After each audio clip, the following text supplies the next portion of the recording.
Nobody can enjoy anything because everybody's like, oh, but this thing was better than this thing, and that thing was better than this thing. Here's the thing. When I watch WWE, I put on my WWE glasses. When I watch AEW, I put on my AEW glasses. When I watch New Japan, I put on my New Japan glasses because I know what I'm getting myself into. When I watch this MLP thing, I'm like, oh, this is fucking cool for an hour show. This is cool.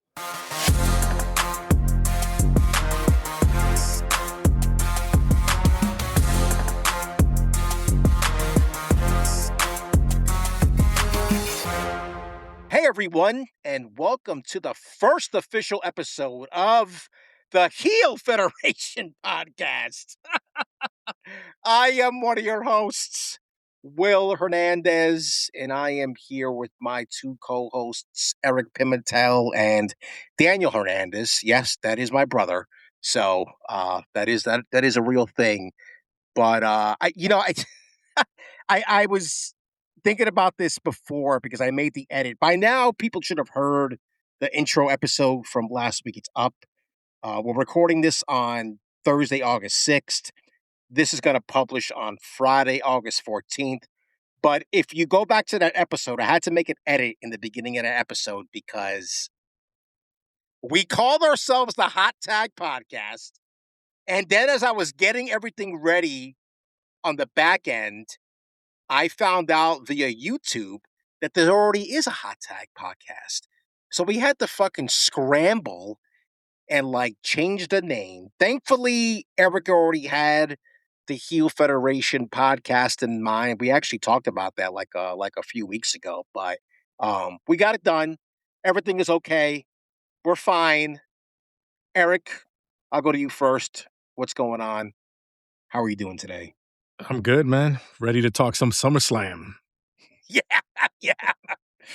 but that is definitely going to be the main topic of this episode, considering that's what the big event was this past. Though, I mean, we'll talk about AEW Grand Slam as well. Danny, welcome. How's it going? How's your back?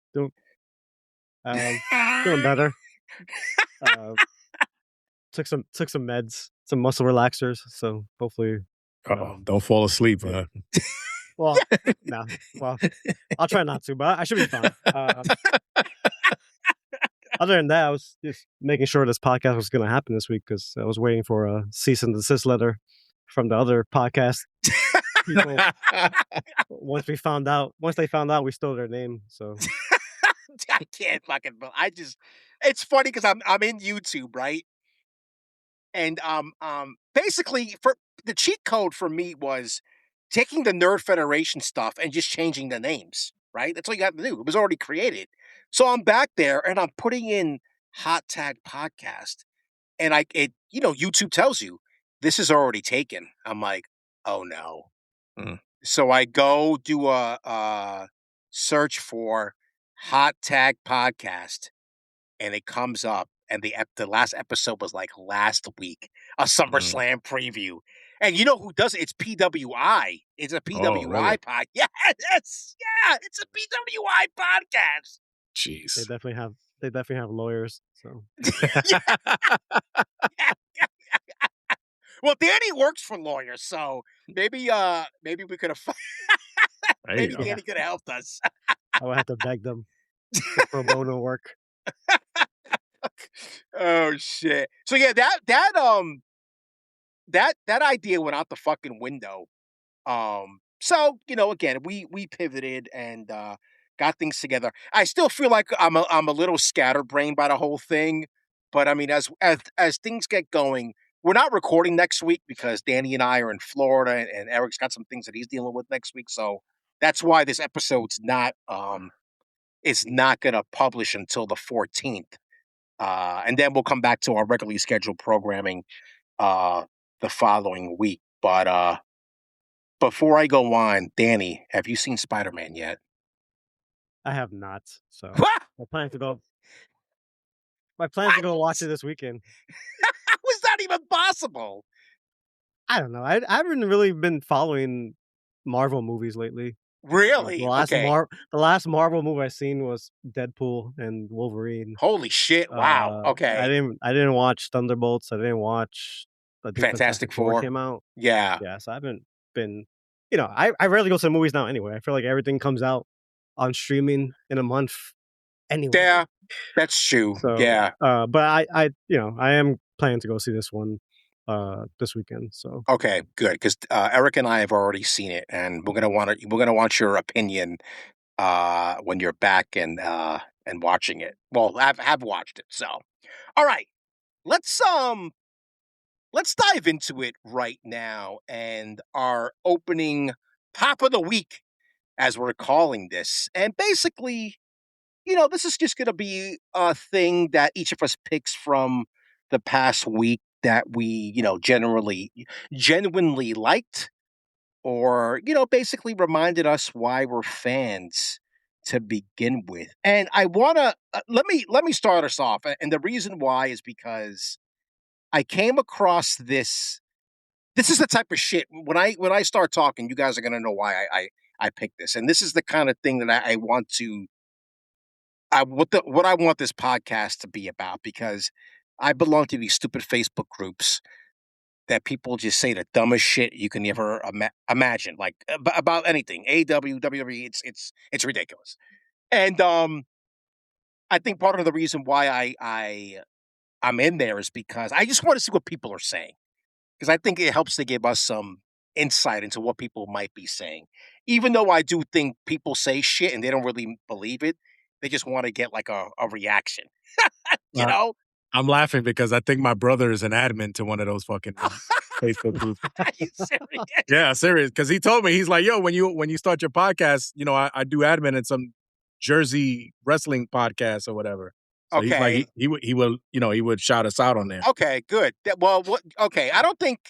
Do you know what the name of the Facebook group is? I Do you have any no idea? idea. Okay. Yeah. I don't think your brother is in charge of this one that I follow, but some guy. So from when we're recording, AEW had Grand Slam last night. They're starting to do this now every year because they've got this partnership with CMLL, who, by the way, people forget they're like the oldest pro wrestling promotion in the world, which is fucking crazy to think about. 92 years. So they have this partnership. So somebody posts some Grand Slam was better than SummerSlam, and started like talking all this shit, right? So I start reading some of the comments, and I want to read this comment. I don't know who this man is. I'm going to give his shout out. His name is Sid Douglas. If that's your real name, I don't know. He sounds like a wrestler. That sounds like a wrestling name, right? So this is what he said, and I love what he said, and I want this to be our kind of our. You guys can respond, whatever. So this is what he says. I enjoyed both of them for what they were. Last night, meaning AEW, was an incredible vibe with fire matches. Last weekend, referring to SummerSlam, had some cool moments and returns. Obviously, I'm going to get into that with Kevin Owens, with some good in-ring action for the most part. I like this part that he says, neither was a waste of my time. I know what I'm watching, and my expectations were met. So I responded to him and I said something along the lines of, I think we got to stop doing this comparison thing, because every pro wrestling organization on the planet presents pro wrestling in their vision. WWE does it different than AEW. AEW does it different than WWE, different than TNA, New Japan, MLW. I was watching MLP before we hopped on. The promotion at Erik, 1FW, indie promotions, like everybody does this shit differently. And I kind of said that to him and the response. And then he responded back. He goes to me, comparison is the thief of joy. Mm-hmm. Nobody can enjoy anything because everybody's like, oh, but this thing was better than this thing, and that thing was better than this thing. Here's the thing. When I watch WWE, I put on my WWE glasses. When I watch AEW, I put on my AEW glasses. When I watch New Japan, I put on my New Japan glasses because I know what I'm getting myself into. Mm-hmm. When I watch this MLP thing, I'm like, oh, this is fucking cool for an hour show. This is cool. And I like what they're doing. I like the way they're presenting pro wrestling. So, guys, this is kind of the thing about this show is not always like shitting on everything and not always comparing one thing to another, because just fucking enjoy the thing. That's it. It's not that hard. Anyway, I don't know if either of you have a response to that, but that's kind of my opening of the week for this show. No, I agree with you. I mean, your comment back to him was exactly what I would say. Mm-hmm. Comparison, like you said, is the thief of joy. It's also expectation is the thief of joy. That's my Met motto. Yes, yeah, right. But that's a whole nother topic. Yeah. But yeah, I think you're exactly right. I mean, you can't watch, and I think we've all been guilty of this before, where I'm the WWE guy and I'm watching AEW and I start criticizing it, but then I stop and I'm like, okay, this is a totally different product. Right. You know, Exactly. Yeah. I think, like you said, putting your eyes, your glasses on one thing, then switching to the next. It's a perfect way to think about it, because you're not gonna watch TNA and expect to see WWE style production. Right. Exactly. It's not gonna Doesn't happen. Yeah. Exactly. Yeah. So if you look at it that way, you'll enjoy it more. No. Yeah. I completely. That's a great point, Danny. Any thoughts on that? No, I agree with both of you. This kind of reminds me of when NXT went from the black and yellow era to like the 2.0 era. I feel like people were complaining about that, but I was like, I ended up watching NXT 2.0 just with a clean slate, I guess, kind of. I just didn't have any judgments, and so watched it for what it was, and eventually, it turned out to be pretty good. Not comparable to maybe some of the black and yellow matches, but ended up carving out its own niche, and I thought it ended up being good. And I feel like that's just the perspective people have to take when they're watching all these promotions. Everyone's different. Every owner of each company is different. And money invested in each company is different. So like, you're going to get different production values. You're going to get more commercials on one product. You're going to get less commercials. You're going to get, more wrestling, less wrestling on another promotion. So I just feel like, people need to stop comparing the promotions to each other, because it's not apples to apples. I kind of forgot about that NXT 2.0. I kind of erased that from my mind. In some ways, I gotta be honest. I just feel like you have to, be open to like change, just like, teams have different players from year to year. I feel like wrestling's just different from promotion to promotion. You just have to, give it a chance. Yeah, no, I agree. Danny, on that note, do you have anything that caught your eye this week? Obviously, we'll get into the SummerSlam stuff, but anything that caught your eye? I guess pre SummerSlam, the Grayson Waller promo on NXT. Yes. He kind of came out of nowhere and just, I was on my phone when I started the episode, and then all I see is like Grayson Waller come out of nowhere.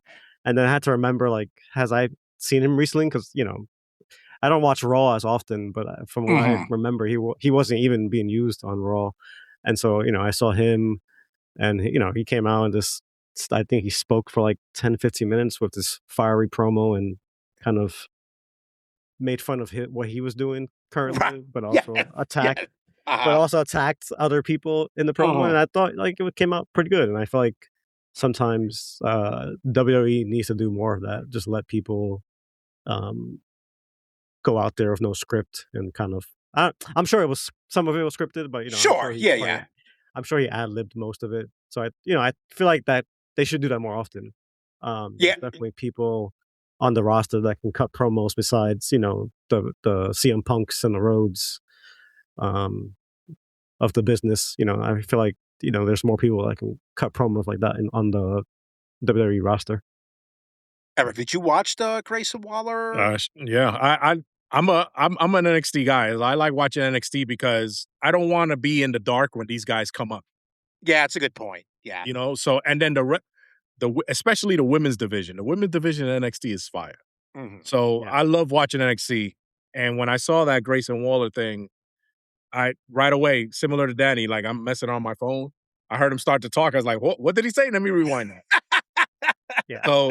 So yeah, so he brought his A game to that thing, and that goes mic skills is a big part of wrestling, and yes, there's some people that could get away with not talking well on the mic because they're so good in the ring.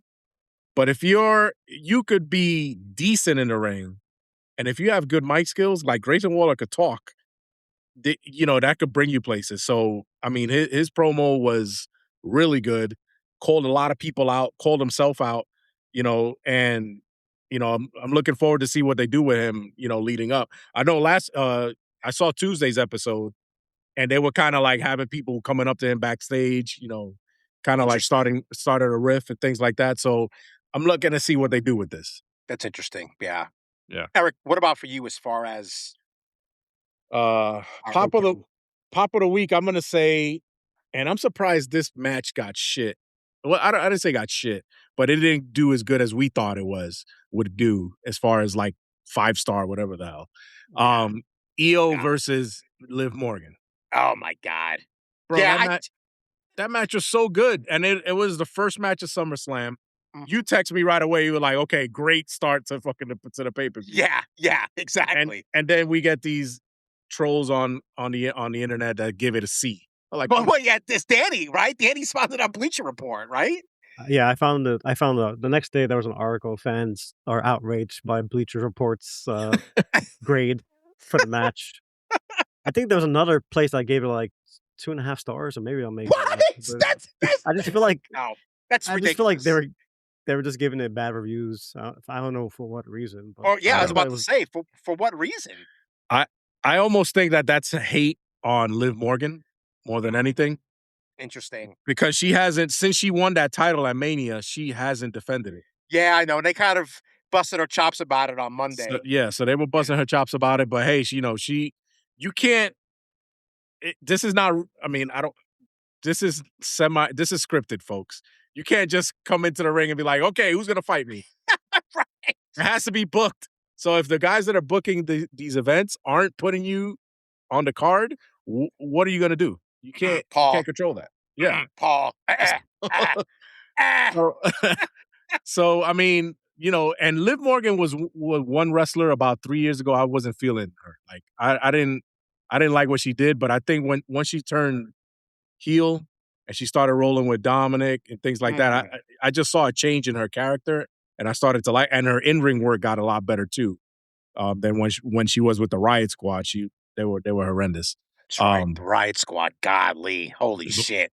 But yeah, that to me was the pop of the week. I mean, it got, you always want the first match to get the event going, and that match definitely did it. Yeah, for sure. All right. Well, speaking of which, let's go into talking about SummerSlam, since that really was like the main thing that happened the past week. And I will say, here's the thing, for somebody who does not watch week to week, because I don't, right? I've already admitted that in the previous episode. I sat down there and I did the thing, right? What we just talked about. Put the glasses on, watch SummerSlam, and I was curious to see how it was going to turn out. I would say it was good to very good, and I was thinking in my head, I can go from like a B even to like an A minus. And again, you have to look at it in the context of the way WWE presents its product. I thought night one was stronger than night two. Night two, obviously, the main event was really, really good. It was a little weirdly paced. I didn't like what they did with the ref bump. I wasn't a fan of that. I felt like the pacing was a little off when that happened. But I thought overall, both nights are pretty good. And Kevin Owens coming back. I told Erik, I was like, fuck, man, I miss watching him wrestle. Because I'm a huge, not everybody, because we just started this podcast, but Danny knows I'm a big Kevin Owens fan. Like, huge Kevin Owens fan. I'll fucking defend that man till on my deathbed.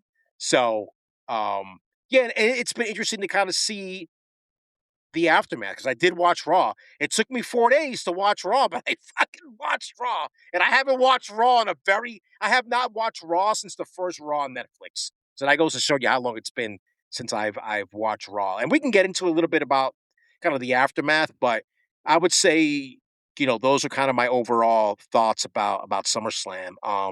Danny, what about you? What were your thoughts? I thought the show. This was actually my first WWE pay-per-view watching since WrestleMania.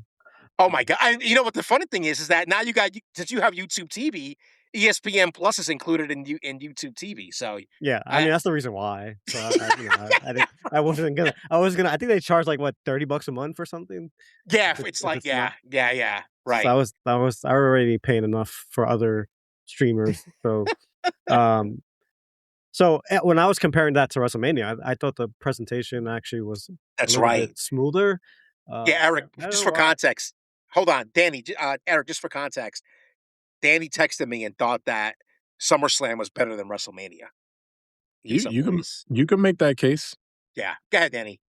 I feel like the match times were similar, but I just felt like the pace was better. I don't know why. I just maybe for WrestleMania, I guess we kept focusing on like the commercials, and I felt like there was like Yeah, 20-minute breaks in between each match, and right. It was ridiculous. maybe the breaks were just as long this time. But I felt like maybe just the crowd was into it more, and Mhm. I just feel like the matches were better than some of the matches that we had at WrestleMania. Um, I thought Chelsea Green finally winning a big match. Yeah. I don't want to say finally winning because she did win, the U.S. Women's Championship. I felt like her winning this title was kind of long overdue.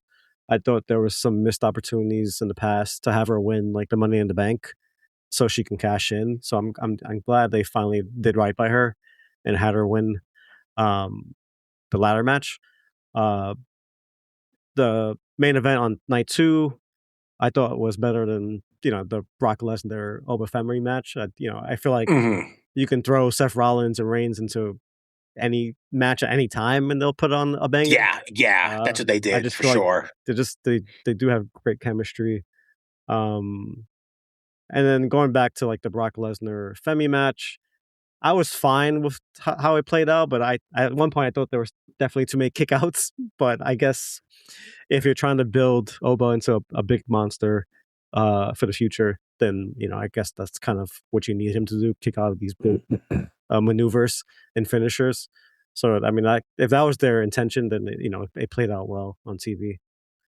And I guess the last thing is just the Cody Rhodes and Punk match. I called it before the match started. I was like, He did. Yeah. I texted Willie and I was like, yeah, since this match is not the main event, they're gonna have some kind of wacky finish, and lo and behold, Randy Orton came back. I think he was out. I think they said he was out because of injury.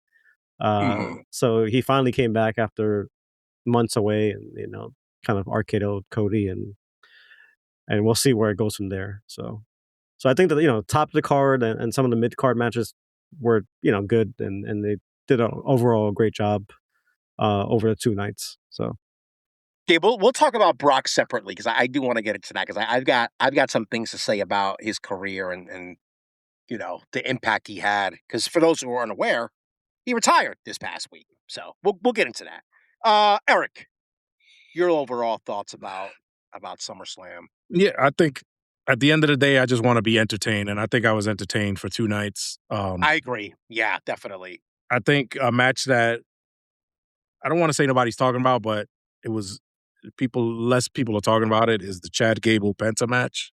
Mm-hmm. I think that was a really good match. I It mean, was. Chad Gable another guy that has been misused for years. Gee. Shorty G. Yeah, gee. yeah. Fucking Um, awful. and I think that was a really good match. Some of the other matches, obviously the Roman Reigns, the Seth Rollins match, physically in the ring they put up a good match, but I'm all around storytelling. So Mm-hmm. it was Yeah. a great storytelling match.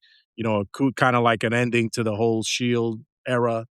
They even gave a couple tributes there to Dean Ambrose, which is crazy. Yeah. I'm surprised WWE let them do that. But I mean, he but kind of had to. You know what I mean? yeah. I think it was tastefully done. Yeah. What other match? Obviously, Danny already mentioned it. The Chelsea Green winning that.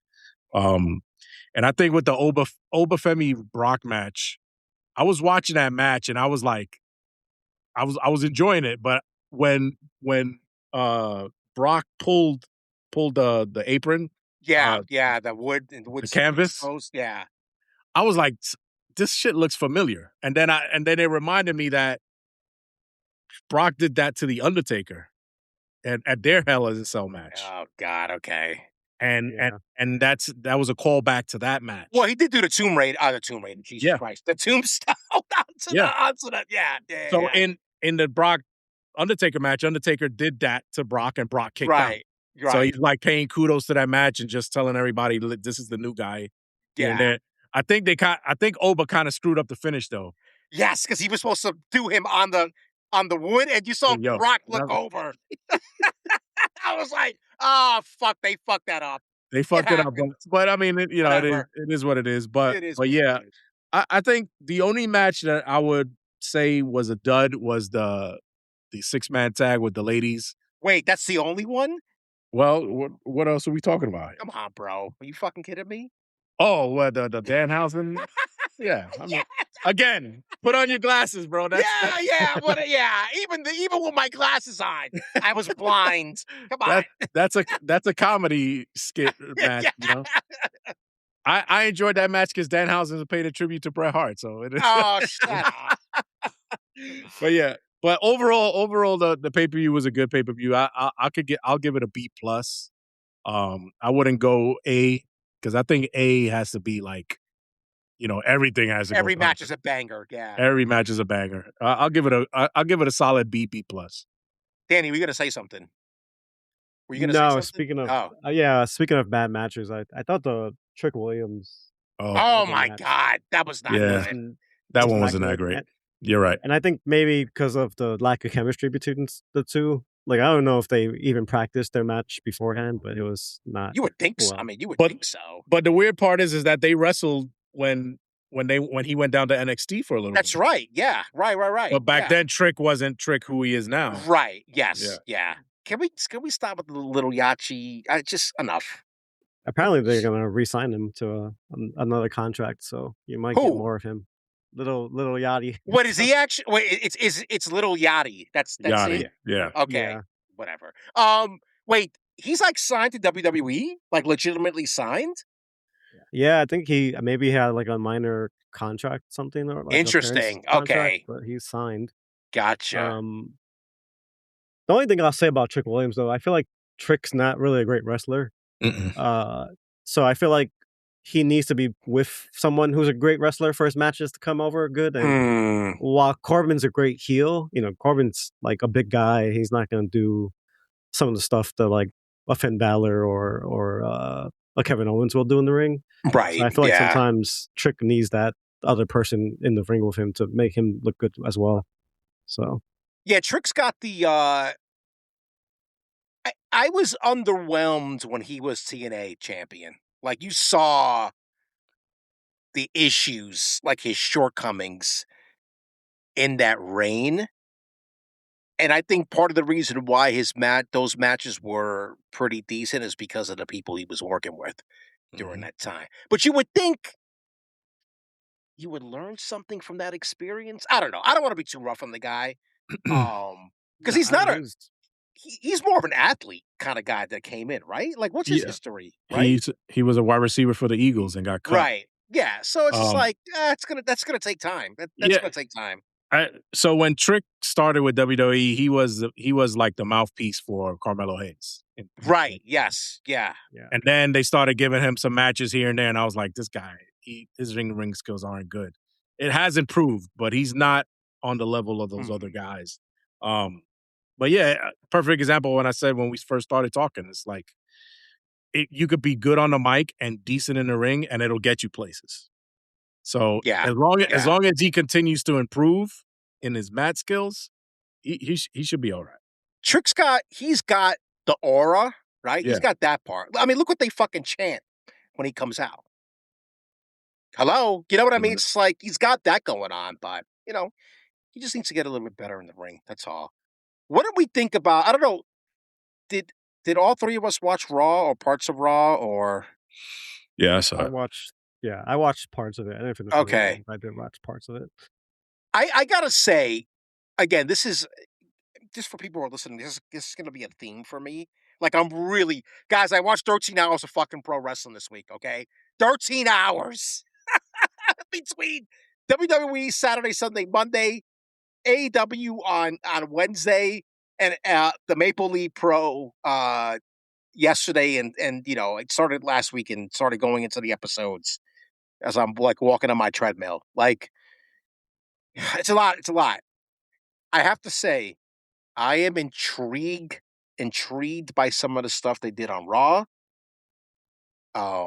This whole LA Knight thing, even though I will say that ship has sailed, I think, in some ways. Because I think they should have struck while the iron was hot 2 years ago and they didn't. And I know why they didn't. I get it. But anyway, I am curious about this thing with Oba and Bron. I saw somebody say, this is the thing, this is the thing I don't understand. Because I know this whole thing came up with like Triple H saying after the show on Sunday, the question about the same four people are always in the main event.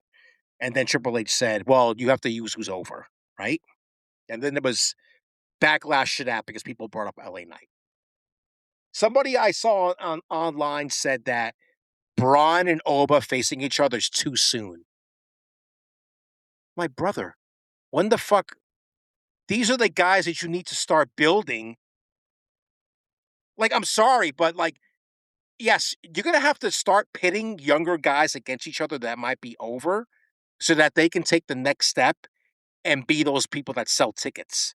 So to me, I don't know about what you guys think about that, but to me, it's not soon. That's just the way it goes, man. People want to see that match. They had a nice stare down on Raw, and then the whole backstage thing with Braun intimidating Paul Heyman. Paul Heyman, asking him where Oba was. So it's just like, eh, like what? No, it's not too soon. This is what's going to happen when you have a lot of younger talent. They're going to have to eventually face each other, and one of them's going to have to take the next step. But you keep making them look both strong. There's a way to do that, guys. Anyway, either you have a thought about that Oba and Braun situation? I was more intrigued with the backstage with Braun and Paul Heyman Oh, because interesting. Okay. that kind of leaves the storyline open to, is Oba the new Paul Heyman guy? Yeah, I was thinking that. That did cross my mind when I saw that. Yeah, that's a Because good point. Oba is over like a motherfucker, but you can make him one of these monster heels real easy Yeah. Oh, yeah. Definitely. because he was that in Turn on like NXT. that. Yeah. Yeah, he was that in NXT, and then he became so popular that they made him a babyface. Mm-hmm. So I'm curious where they're gonna go with that. I remember when we were texting during SummerSlam how I said I thought Gunther would be next for Oba Femi, Yeah. but I completely forgot about Braun. Braun will be another good one. I think why people saying it's too quick is because they see that as a future WrestleMania pay-per-view main event. Yeah. But still, I mean, you could have them fight multiple times. I mean, Exactly. it's Yeah. happened before. So yeah, I that Paul Heyman backstage segment kind of intrigued me. By the way, just before I go to Danny on that, they're already, because I don't know if you guys saw, they're on like tag teams on house shows. I don't know if you saw this. Um, they've had Oba and somebody else versus Braun versus Breaker and somebody else. So they kind of happen to work together just Mhm. to kind of see like what the chemistry's like. And we Yeah, all know that's what they do, right? To yeah. prime a TV match. But anyway, Danny, any thoughts on Oba, Braun, that situation? Um, no, I don't think it's too soon. I think a lot of people don't believe that Braun was done wrong in the Seth Rollins feud. A lot of people Right. Yeah. think Braun should have won that feud. So I think maybe this is like just a way to get him back on track, at least in the eyes of the viewers. Also, you have to remember each roster is only, technically available to each respective show. So it's not like the rosters are huge on each show. So you're going to have these encounters happen That's maybe true. much sooner than you want it to happen. The only complaint I have is about what was the whole point of winning the King of the Ring tournament? Don't get me started with that. Don't get me started with that. If this guy's not going to get his title shot right now, are we just delaying his title shot to whenever it's convenient? I think they are. Yeah, I think that's what they're doing. I honestly think what happened with that was that they probably approached Brock Lesnar, and it was like, no, you can't retire yet. You can retire at home in Minnesota. Yeah, I think you're right about that. Yeah. I think that's what happened. And then they were like, well, fuck it. We got to scratch this then. Yeah. Well, I mean, listen, at least because Corey said it. So he set up something about, that Oba can go down all these paths, right? And one of those paths could be a championship match because he is owed that. So they are keeping that in mind. I just don't know when you pull the trigger and who is it going to be against, I guess is the question. So, we shall see. Was there anything else that stood out for us in the aftermath of SummerSlam in that Raw on Monday? What are we thinking about LA Knight?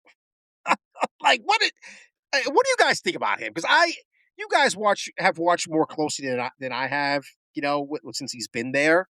But like, what do we make of him, Danny? Go ahead. I think LA Knight's one of those people that's just always going to be over based on his mic skills, no matter what they have him doing. Mm-hmm.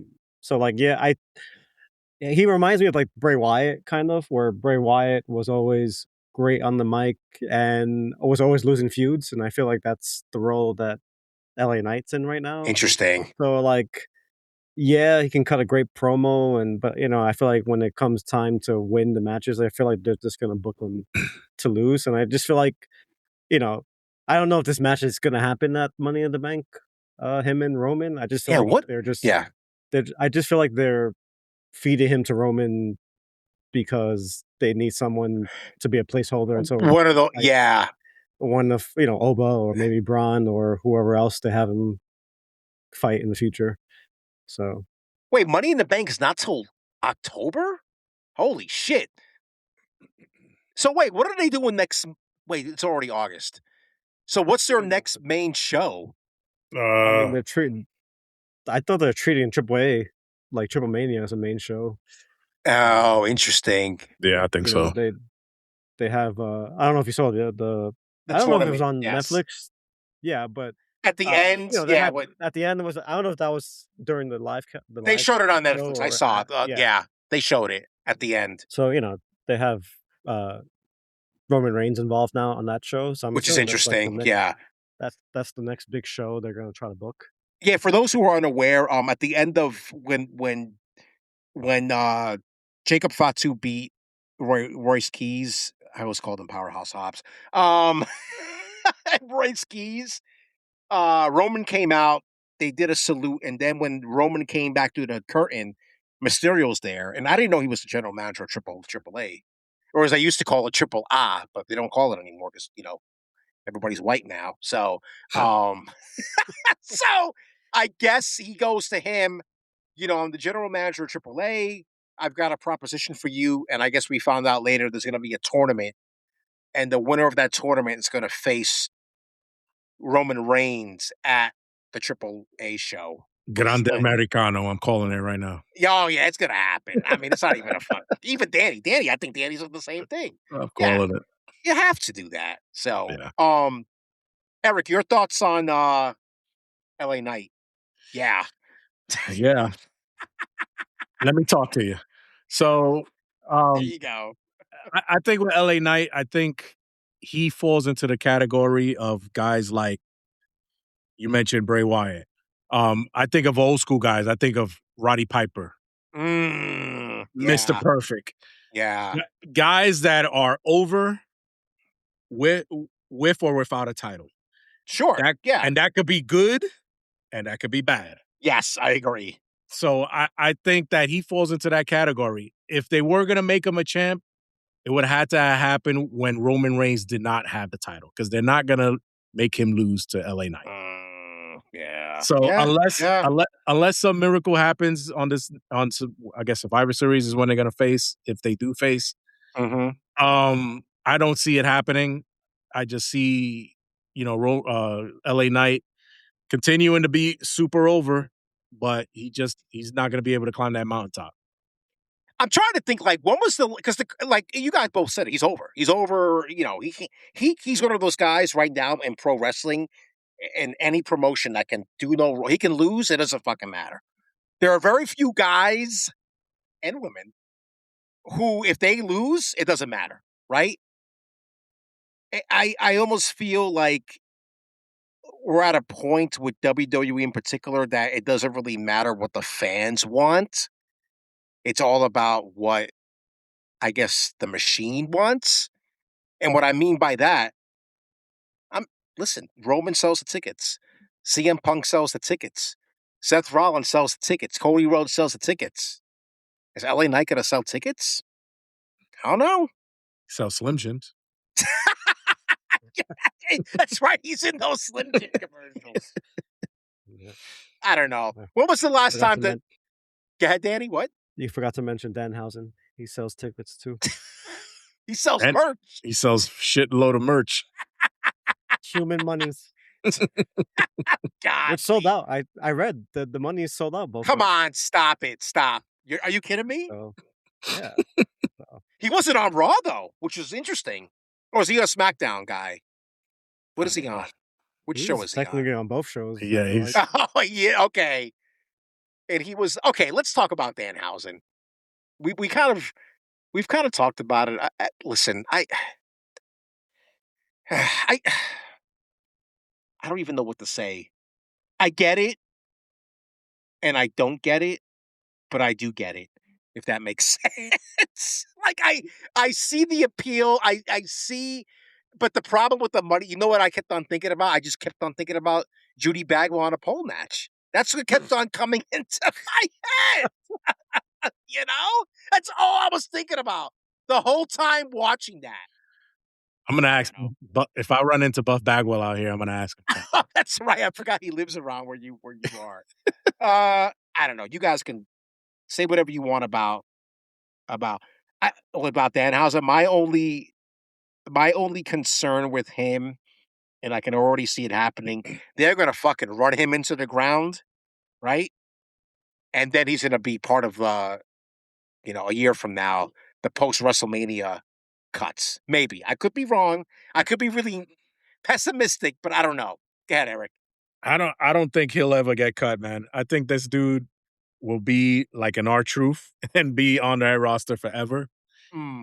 He just makes people laugh, man. That you gotta have that in the card.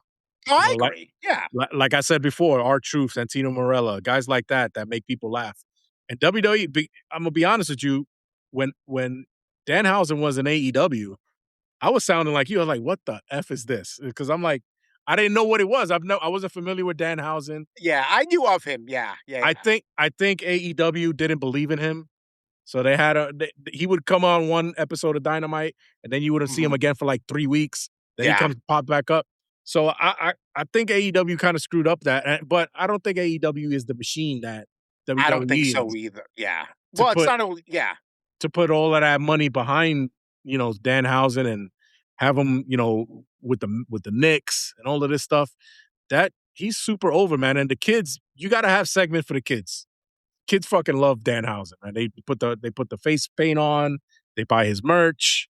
So he's gonna have 5 minutes on that card at least, on that show, at least every week.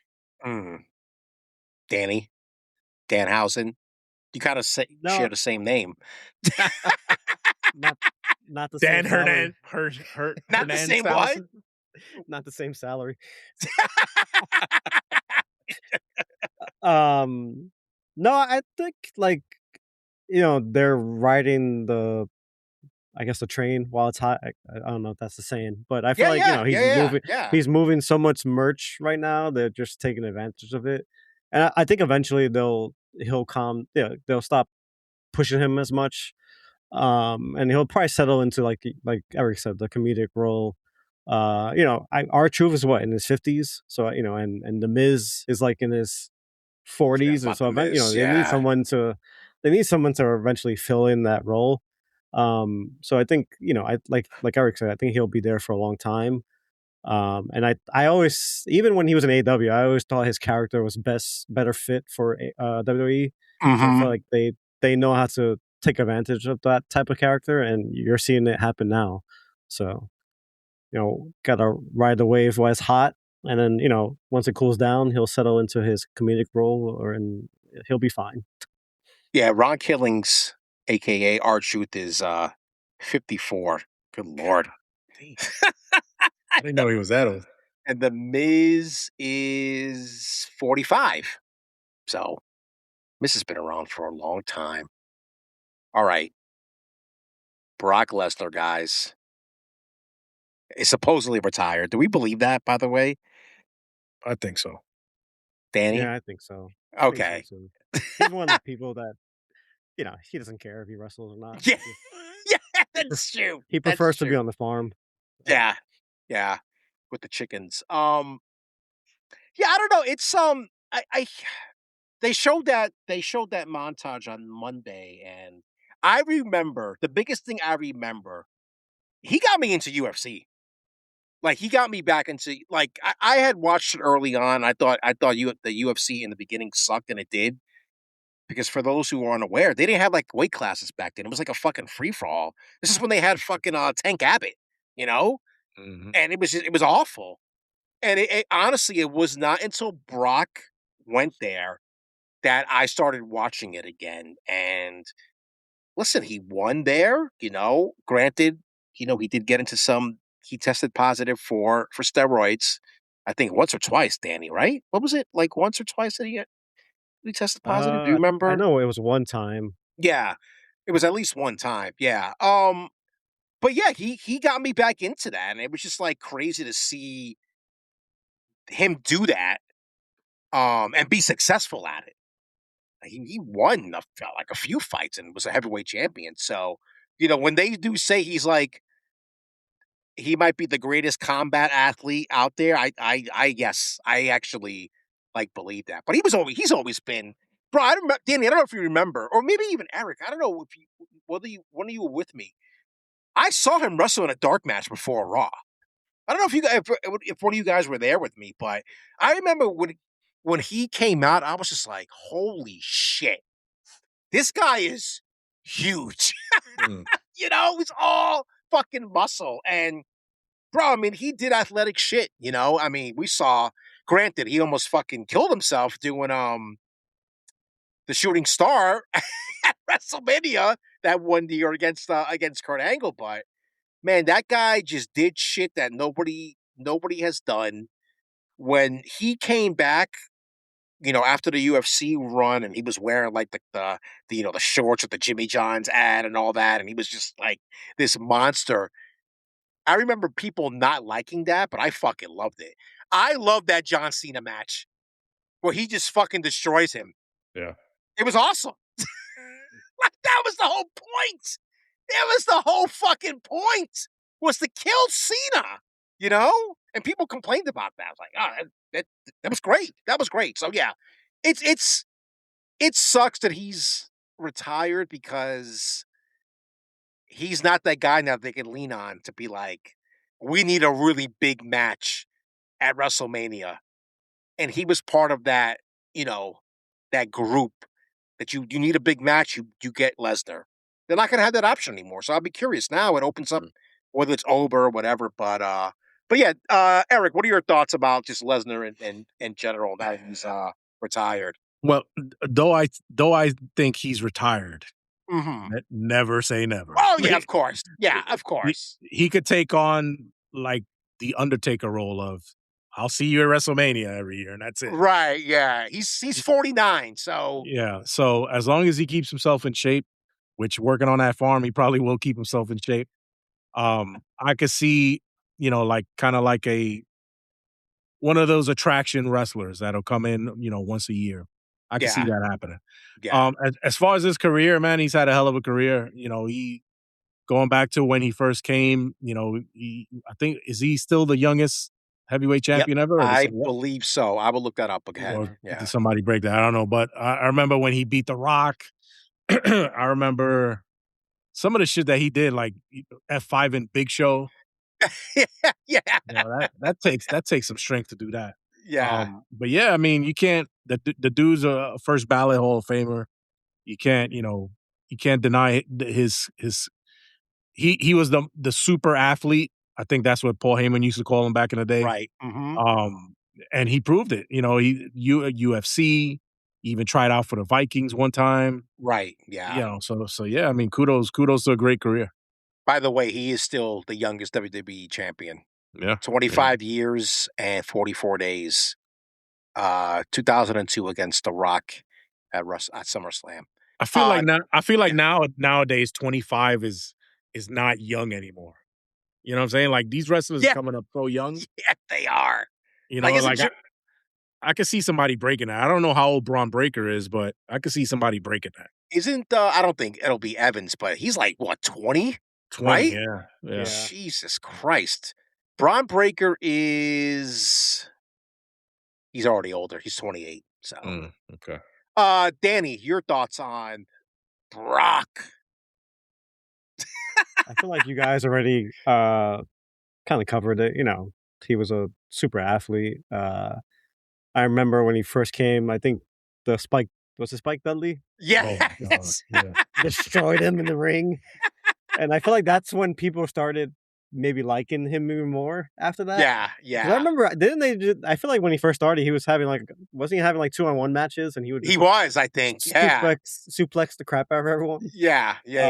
I feel like that Spike Dudley part was what finally got him connected to the crowd when that happened. But yeah, I mean, he's had a great career. The one thing I'll miss, I feel like he's one of the last wrestlers who can really sell in the ring. True. I feel like anytime he was up against anyone, he would go all out selling the other person's moves, especially if he had mutual respect for them. Mm-hmm. I remember when Samoa Joe put him in his chokehold and Brock Lesnar's face went red on instant. I feel like you don't get that anymore from other wrestlers. Right. So I just feel like that's something I'll miss. He's definitely one of the last people I see that can really sell in the ring for anyone. So that's definitely something I'll miss. Yeah, I just he had a great career. I do agree with Erik. He could end up being a once a year attraction if they wanted to use him in that way. There's always that Saudi Arabia money that they can flash in front of his face. That's true. And have him show up. So we'll see. It worked on Shawn Michaels, so maybe it'll work on. It'll work on Brock. So holy shit! We'll see. Oh God! All right. Do we have anything else to say about SummerSlam and the aftermath of it? No.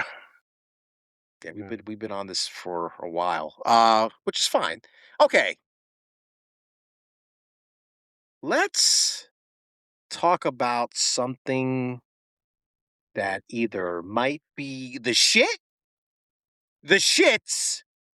or not shit yet. Erik, I know you said you had something for us. Unless we want to combine it with the book it better, which we can. That's fine. There's no rules here. But go ahead, sir. So my not shit yet, but it's getting close. Oh boy. Okay. And this is nothing against this wrestler, but Royce Keys. Oh boy. Yes. I think, and WWE didn't do him any favors by how they brought him in. Nope, absolutely not. But he gets no crowd reaction. I went back and I watched just the match he had with Jacob Fatu on Raw, and he was getting a little bit of a reaction. He was. I noticed that. Yes, but I think only because it's a street fight. Because if you pull out tables and chairs, I could get a reaction. Yes, from a crowd if you pull out tables and chairs. So I think when he comes out to the ring, you don't hear anything. You don't hear boos. You don't hear cheers. Yeah. One telltale sign that I saw while watching that match today, because I went back and watched it, his ring entrance wasn't during. They didn't show it. Yes, They didn't right. show it. They didn't That's show not it. good. That is not good at all. They went from their 50 commercials. Yes. They came in and boom, he's in the ring. Yes. That's yes. never a good sign. So No. Yes. I think so. Going back to how they brought him in for Royal Rumble, and I like what they did because they first flashed the name Powerhouse Hobbs, Right. Yeah. and then it changed to Royce Keys. That could give you a little bit of a transition. Okay, this was Powerhouse Hobbs, blah blah blah. But to do no vignettes for this guy, to not hype him up, all kind of like what they did with Big Cass. Mhm. Coming up on August 3rd, Big Cass. They should have did that something like that for Royce Keys. Transitioning to our next segment, Book It Better. What I would do with Royce Keys is I need somebody to talk for him. And Will, I told you about this. I agree. I would get Mark Henry because Mark Henry is a mentor to him anyway, like backstage and stuff like that. Mm-hmm. I would turn Keys heel. Yep. And I would make Mark Henry his mouthpiece, to hype him up, make him like a Mark Henry 2.0 type of thing. Because I don't see Royce Keys as a babyface. And I think that what they tried to do when they first brought him in, they talked about his background. They talked about, he had family and that They did the same thing in AEW, and you know what? And Nobody it didn't work. cared. Yeah. So I hate this. I'm nothing against him, but I'm saying they did the same thing in AEW, and nobody gave a shit. Yeah, I think Royce Keys, and again, nothing against him. I think he needs a guy like Mark Henry to be his mouthpiece, or I see him as like a heavy in a faction. Mm-hmm. That's what I see in Royce Keys. I agree. Danny, any thoughts on Mr. Keys? Who, I mean, we saw a lot in AEW. So I don't know. I thought in AEW he was fine for the most part. I guess he got hurt for an extended period. He did. Yeah, he was out. Like he went out on the. He was gone pretty much after that. I agree with Erik. I feel like he's come in and he appeared at the Royal Rumble and then he was gone for like what 2-3 months before they brought him back. Right. Yeah. And I don't think they even hyped him up. Maybe they did say like, oh, he's going to be on SmackDown this week or something like that. But yeah, I feel like he, I didn't watch the match on Monday, but it was fine. I feel like on SmackDown he hasn't really been getting over with what he's been doing on there. Mm-hmm. If anything, I think Solo got more over than him. Oh yeah, Solo's during over. their interactions. Now, I think they're using Solo as a face now for the time being. But I think he was supposed to help Royce get over, but I don't think they had the opposite effect. So I don't know. I agree. Maybe he does need a mouthpiece, or be in a faction. But I feel like I don't know.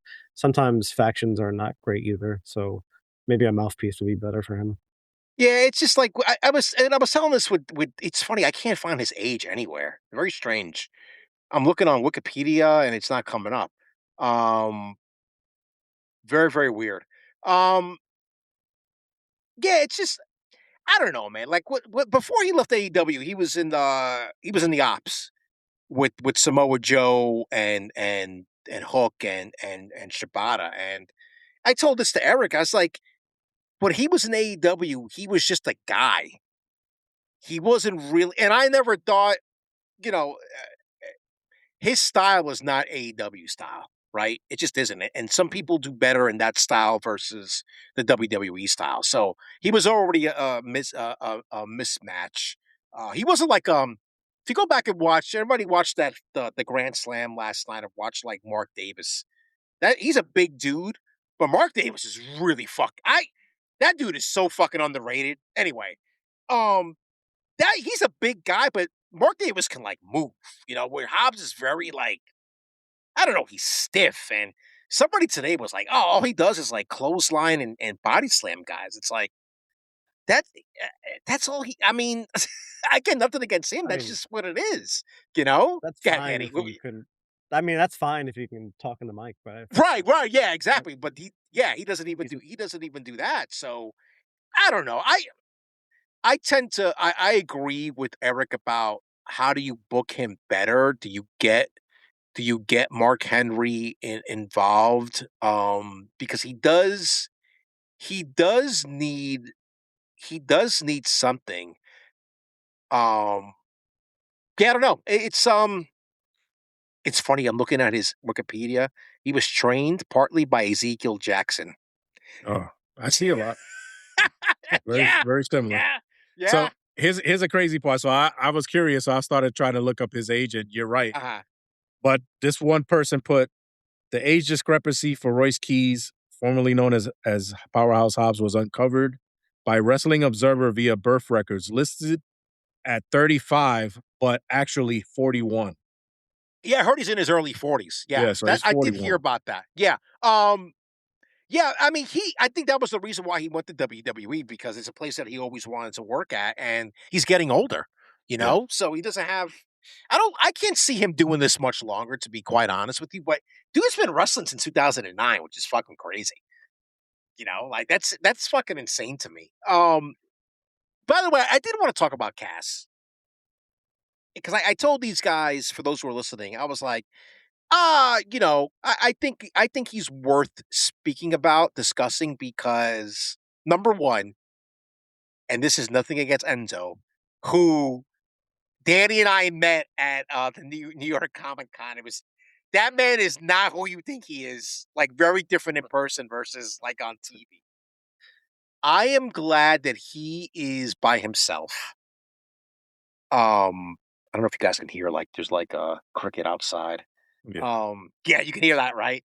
I'm glad that he's by himself. I liked what they did with him on Raw, where he attacked Javon Evans after his winning. Which, by the way, that was a really good match, by the way, Evans and Ethan Page. I really enjoyed that match.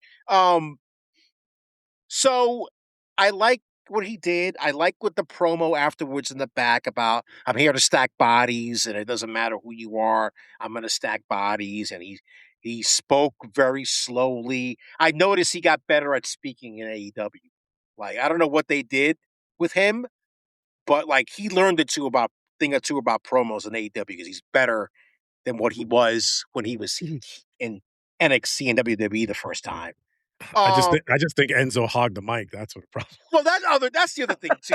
Yeah, I mean, that is the other thing too, for sure. So yeah, I am very curious, intrigued about where he is going, and does he show up on SmackDown on Friday? Because we don't know if he's going to be on. Like, we don't know if he's like a sign. He's a free agent. A free agent in the WWE world. But yeah, I'm definitely intrigued about him, and I want to see what they do with him. Danny, any thoughts on Big Cass coming back? I don't know. I just feel like the roster's so stacked right now. Like, I don't know where you put him in. Yeah. I thought maybe he can potentially be a feud for Oba, but right now they're doing Oba and looks like they're gonna do Oba and Bron. So I don't know. I mean, I guess him and Javon is a good first feud. That'll be a good first thing. Yeah, I think. But from there, I don't know. I mean, are they looking at? We don't know if they're looking at him to be like a world champion at some point, or just a mid-card title guy. I feel like most chatter online, I feel like people are just waiting for Enzo to show. Oh God! At some point, because from what I understand, when they got rid of all those tag teams, was it earlier this year they got those cuts, or late last year? Yeah. They were gonna rebuild the tag team division again. Yes. For the 100th. Yeah. For the 100th time. And I think part of that was bringing back Enzo and Cass. So I don't know if that's still in the cards or not. But if it's not in the cards, then I guess from after Javon, where do you go from there? I mean, he's a big enough guy where I feel like he's someone that should be competing for some type of title in the near future. But we'll see. I mean, he's definitely a mystery to me. And he's also like not someone coming up from NXT. I feel like people that come from NXT, you kind of know where they're gonna be situated. And I feel like it's an unknown right now for him. So, and his first run without without Enzo didn't go so well. I know he had a lot of personal issues, but I think he was losing feuds against like Daniel Bryan, and Bryan's like what 5'8" or whatever. Hey, settle down about it was like he was just losing feuds against these smaller guys where where the way he looks now he should be like destroying these guys, and that's what he did I one think day. yeah. And hopefully that's what they'll continue to have him do. Eric, what do you think about Big Cass? I think the East River crossing. I Yeah. totally forgot about that. I think the way they presented him, they're gonna make him a big monster heel.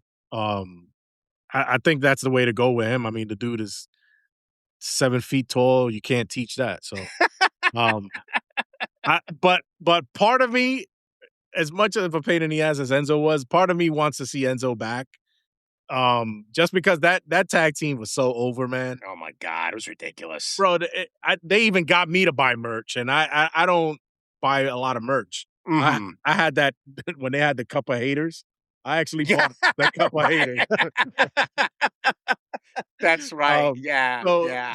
So it, part of me wants to see Enzo back just to see, but I think what would be a cool way to kind of make Cass even a bigger heel is to bring Enzo, and then he knocks down Enzo. Yeah, I agree. Because that'll be like a betrayal type of thing to say, I don't need your ass anymore. Yeah. I think that would be a good way to do it. But then where does that leave Enzo? Question. So yeah, so I don't. I kind of like what they're doing. Treating him as a monster heel. I mean, WWE is the land of the big men. They know how to market big dudes. So let's see how it goes. Danny, I see you smart ass comment coming. What were you gonna say? They're gonna put Enzo in a tag team with LA Knight. So two Mike Skywalkers. That's their tag team name. Oh man, that's funny. Oh God. Okay, I should have moved this up to like an actual halftime, but I didn't. A little intermission here. I should have had this earlier, but I was telling I made a note for these guys in the agenda. I don't know what happened for whatever reason. Suddenly on Instagram and Facebook, I start seeing Matt Cardona reels, right? And I'm like, what the fuck is going on here? And I don't know, there's ones going around because him and Chelsea built a house, and part of the house has all his shit. Yeah. in it. And I'm like, bro, some of the shit that he has, there was actually one I was watching today. Him and Brian Myers went to some other guy's house. And it was I didn't watch the whole thing. It was like an actual episode of the podcast. They did a special episode. And they went to this other guy's house, this fan that reached out he wanted to show them his collection. Right. And he went to the house and they were looking, and this guy had a very rare, like like Ultimate Warrior wearing like USA gear. And it was signed by Ultimate Warrior. And he got it signed at the WrestleCon right on the weekend that Warrior died. So I don't know. Cardona at one point was like, does that have a price? And the guy was like, well, everybody's got a price. I didn't keep on watching to see if he actually sold the figures to Cardona, because Cardona really wanted it. But it just got me thinking about Erik, guys. So I'm not on the level as Cardona. No, you're not. Yeah, you're not. But for those who are maybe not watching the video, but if you look behind Erik right now, he's got a bunch of like not only wrestling figures, but he's also got like sports stuff. I know Bret Hart's ass is back there. I can see his big ass head. But Erik has got. If you go to Erik's mansion down in Jesus Christ. Erik's mansion down in Beaufort, Georgia, his basement's all like pimped out with like I don't know. You tell us the stuff that you have down there, and what kind of got you into like that stuff. So obviously when we were kids, we collect, figures and things like that. Yeah. For a while there, I gave up all of that stuff. So when I moved out. Really? Okay. Yeah. When I moved out of my parents' house, I left everything to my brother. So At one point, he's like, "You sure you're gonna?" I was like, "Nah," because I'm not a collector that collects a whole bunch of shit. I stick to certain things. Like Gotcha. I like collecting bobbleheads, but I don't just collect any bobblehead. I collect bobbleheads of people that I like. Yeah. Because if that's the case, I will have like 1,000,000. Um, Right. same thing with wrestling figures. You know, I collect a couple of guys that I like, and that's it. Yeah. So Boy, you do. I sent Danny those pictures. so yeah, I would say when I started having a little bit here and there, but when I moved into this house, I had the space to collect more. So I've always wanted to collect a whole bunch. Bret Hart was my guy, like I mentioned before. So when I was younger, I had a few of his figures, gave them away because I just didn't have the space for it. Oh, really? Yeah. Wow. Okay. Yeah. So as the years went on, I bought a figure here, I bought a figure there, and I didn't buy them when they first came out because when you go through financial issues, you don't have. It's either pay the rent or pay $50 for this figure. Yeah, So exactly. at the time I didn't have the funds or the time to do it. But as the years went on, I started getting back into it. I bought a Bret Hart figure here, bought a Bret Hart figure there. And then the title belts. Believe it or not, the first title belt I bought wasn't for me, it was for my brother. For his birthday. Oh, interesting. Okay. I bought him the years back. I bought him the Stone Cold belt. Okay. Yep. So, and then that got me as like, shit, maybe I should start getting some of these.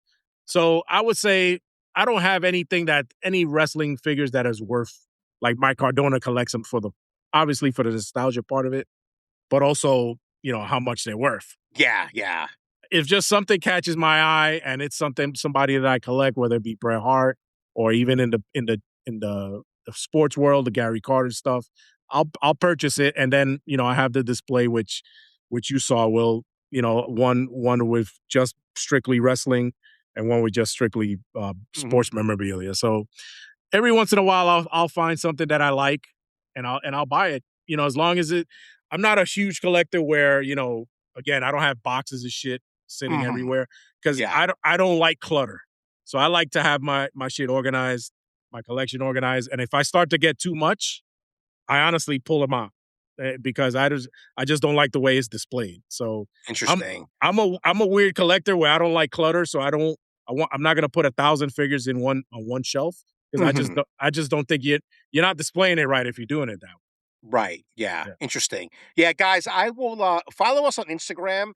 I will post those pictures from Lee J. Jesus Christ. That's our other co-host on Sports Pod. See, I knew this was gonna happen. Doing 2 podcasts. I knew this was gonna happen.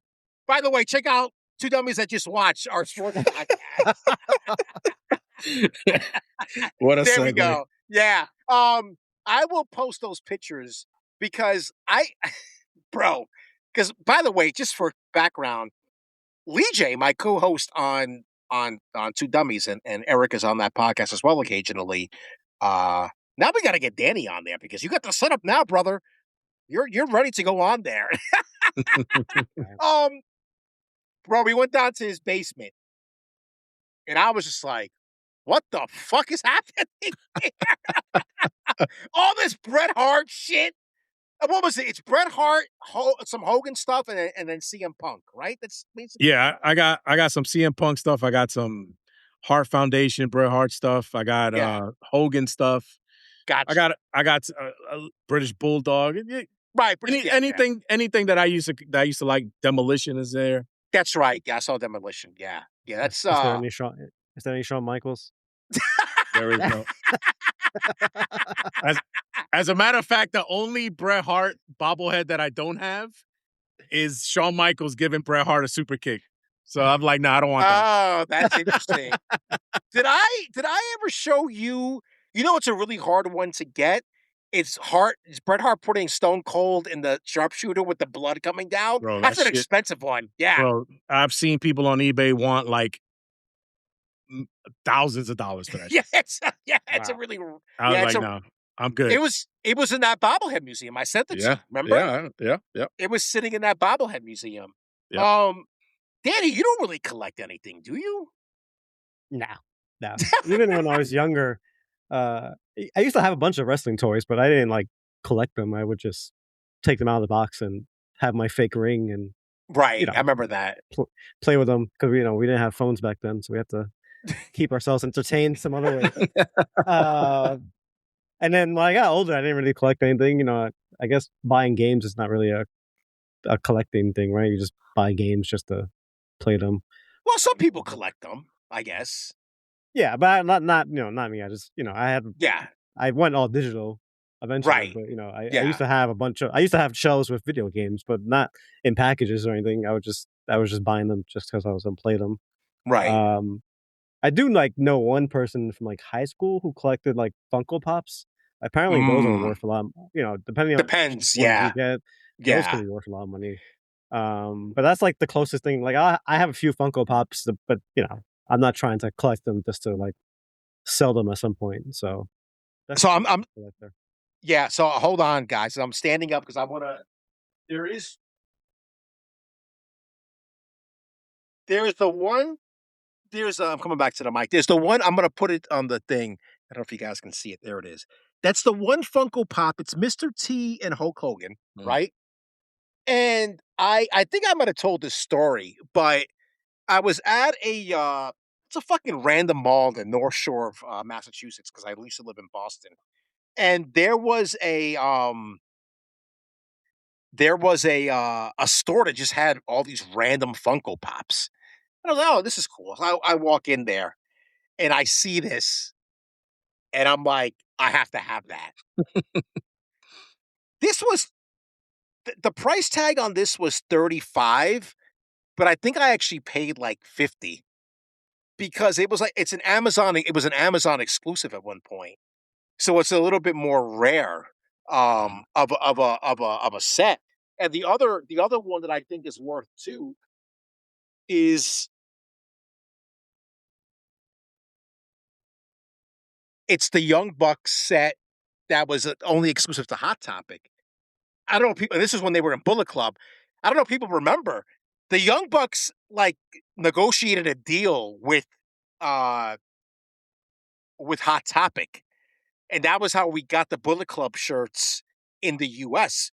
because at that point they were only available in Japan, and that was a big deal. I don't know if people remember that was a huge deal because only at that point Hot Topic was only dealing with WWE, but they got a meeting with the Hot Topic executives because I think one of the Hot Topic executives saw the Bullet Club shirt somewhere, and he thought it was a WWE thing. And then when he found out it was New Japan, he was like, "Oh, so that's how that whole thing happened with the Bullet Club shirt ending up in Hot Topic." So anyway, Yeah. Get it, Eric. Yeah. Yeah, no, I'm just saying, just getting back to the collecting thing. It kind of now the nostalgia is bringing back the LJNs. Yeah, that was exactly. Yeah. So you're gonna get everybody our age that played with those toys when we were kids, buy them, and then display them in their house, in their man cave or whatever they got. Just because it's just a nostalgia sells, and it's something that, especially with toys, cartoons, things like that, you're gonna get people to shell out money for it. I was gonna say, except He-Man, because that was a disaster at the box office. Though it's doing better on streaming, apparently. Which is what I said was going to happen. Yeah, you said that. Yeah. So now they're thinking, oh yeah, it's going to get a sequel now. So, we shall see. All right. By the way, I got to get some of those LJNs. They got there's a new Hogan one out that I saw. Yeah, the Japan Hogan. The Japan Hogan. It's like that fucking. Yeah. I'm such a Japan mark. I have to get that one. The problem is that the Target here, because they're only in Target, I believe, right? Yeah. Well, I think does Walmart sell it too? I don't know. They might. I think it's just a Target thing. They fucking never have them. I go occasionally. I'll check to see. There are people around here fucking know. When I see that, that means I know that they're like collectors that know that's that's there. So, all right, let's close out this episode. God, this is. I was wondering about how long these episodes would be, and I'm like, God, I hope they're shorter than the sports podcast, and they are. I'm sure we're gonna have. Listen, for the audience, there's no, even though we have a format here, I like having a format because it makes it easier for me to produce the show. At the end of the day, but there really is no strict. Man, somebody's cooking something right now, and it smells really good. Sorry, I got distracted there. Um, like I can, it smells really fucking good. Um, there's no like strict. Oh, we have to talk about this. Have to talk about that. I just like having the format. If something pops into my head, um, or anybody's head, they can just shout it out, and we'll talk about it. So our 3 count close. It's just this is just one final takeaway. Whether you want to reiterate what best thing of the week, or something that's coming up, because we're going to be gone for a little bit, that maybe you want people to check out, or something else. I will say, I know we make fun of AEW for having these tournaments.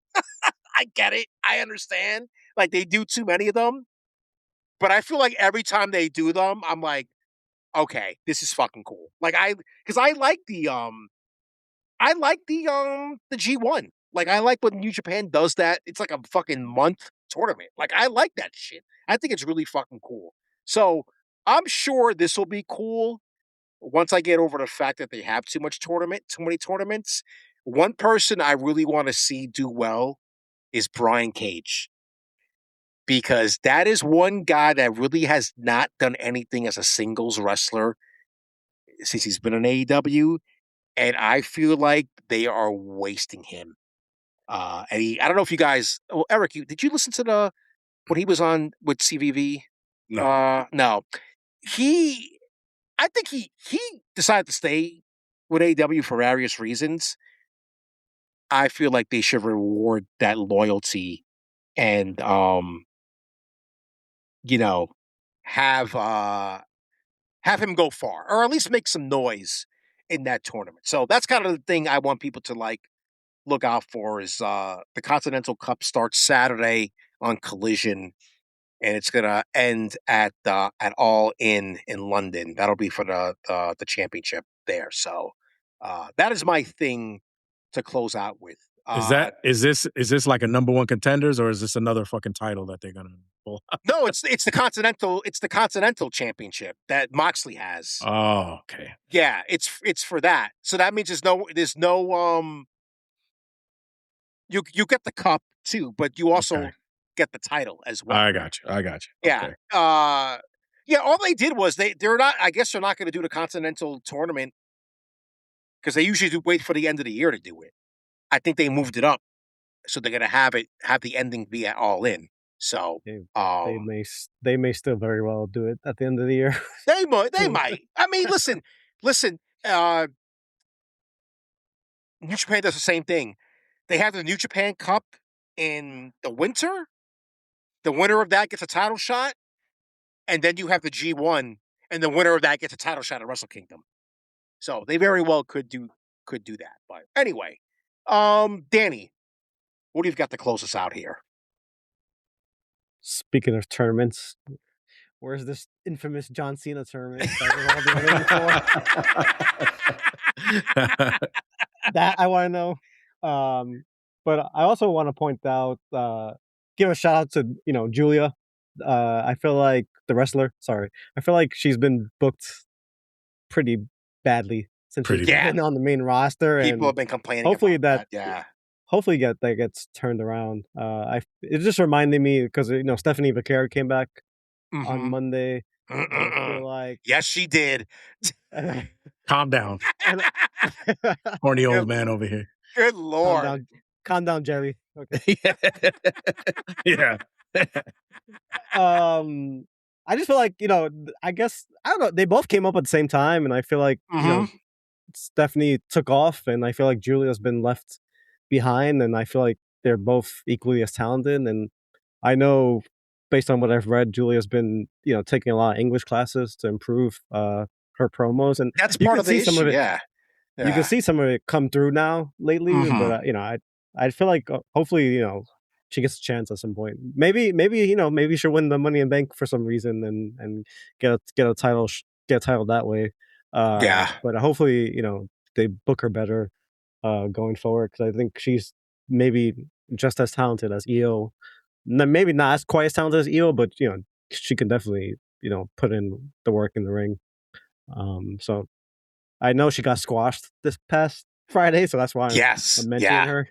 So hopefully they'll switch it up and do her good in the future. I feel like because the women's roster is stacked, you do see a pattern of like certain women getting pushed at certain times, and then eventually they go back and push the other people. So I'm hoping that's the trend they continue here. So we'll see. So you mentioned the Money in the Bank, and this is not what I'm going to talk about, but I saw something online that caught my attention, and it makes perfect sense to let Roxanne Perez win that Money in the Bank. Okay. Because she's got two other women in that same faction that has titles. And that could cause a whole beef and a whole new storyline. Yeah, I can see them doing that. Now that you say that. Yeah. Okay. Yeah. So I think. Yeah. Oh, sorry. Just go ahead. And I think with maybe Bailey, leaving potentially, and Becky Lynch getting older, I feel like between Roxanne and Stephanie and Julia and where the fuck is Jordan Grace? And Jordan Grace, I just feel like the women's divisions is really stacked, and I feel like they'll be fine if Charlotte and Bailey and Becky all disappear at once. I feel like the one thing they've done well is sign good female talent. They've developed quickly in NXT, and I think they're doing better than some of the male talent on the main roster. So I think to Eric's point, Roxanne winning, and then I just think the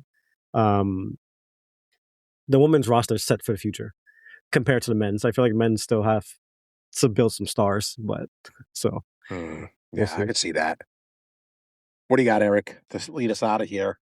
So something I'm looking forward to is the promos and the program between potentially CM Punk and Kevin Owens. Oh my God, yeah, I agree. Yeah, that right there, man. Between those two, you want to talk about talking people to the arena. Those two, I mean, I could see them jabbing each other. I could see Kevin Owens bringing up some shit from the past that Punk's. That's definitely going to be an intriguing program, and obviously both guys could go in the ring. But I'm just curious to see what they're going to do on a mic against each other. Let's no more fucking moonsaults, please. Jesus Christ, dude. Apparently said that was homage to someone. Terry Funk. Yeah, he did that on purpose. Okay, let's. Terry Funk used to do a shitty moonsault too, and he used to do it every match, which is crazy. Jesus Christ. Yeah, I am looking forward to that. I told this to Erik. I'm like, God damn, this is happening like 10 years too late. In some ways, but I get it. I understand.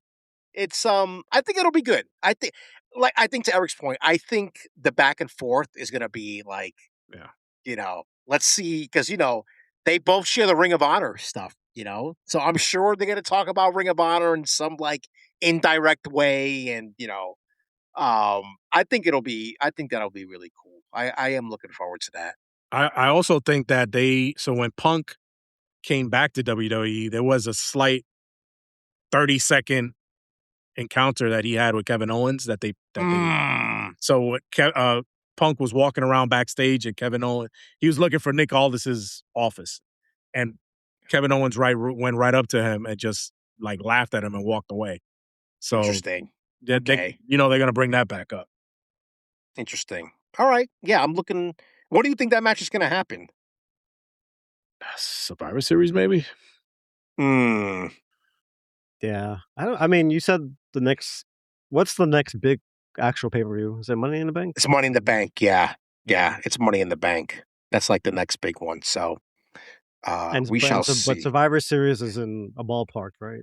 Yes, it's in Houston, Daikin Park. Oh yeah. So I think hopefully they'll save it for that, because I think they'll want to sell tickets. For that more than Money in the Bank. Yeah, I can see that for sure. All right. We've come to the end. Listen, guys, or girls I would love to see who's going to be listening to this podcast. Probably going to get more men, right? That's a given. I don't know. We're going to get women listening to this. I know Eric's friend's a woman, but that's about it. That's the only person I know I might be listening to this. Right? Not We good. shall see. Yeah. Well, listen, if you're follow us on Instagram, we are the Heel Federation. So it's the underscore heel underscore federation. I don't know why, like for some reason, because you know how two dummies, we have two dummies that just watch, it's all together. For whatever reason, if you put a space, it automatically gives you the underscore. Yeah, which is dumb. Underscore. Anyway, yeah, it's stupid. So follow us on there. Don't forget, subscribe. If you're listening on Apple or Spotify or any other platform out there, and I should have said this in the beginning, please subscribe and download, because downloading helps us. Subscribing helps us. The more downloads that we get, the better for us at the end of the day. So if you enjoyed this, please share it. I'm sure as we go along here, we will eventually, having done podcasts in the past for both work and like this, it takes a while for, you know, for things to like pick up and for everybody, because even though we've done sports, like Eric and I, this is new for us doing like wrestling. It's a different animal in some ways. So, and Danny's new to doing podcasts, so it will, it'll take a while before we all gel, but please stick with us. And yeah, we're looking forward to, now it's on. We really got started, and episodes will publish every Friday until we otherwise say so. Something comes up special, or we do a live stream. We'll give everybody heads up when that stuff happens. So I am Will Hernandez here for Erik Pimentel and Daniel Hernandez, and we'll see y'all next week. Peace out, everyone. See ya. Lear.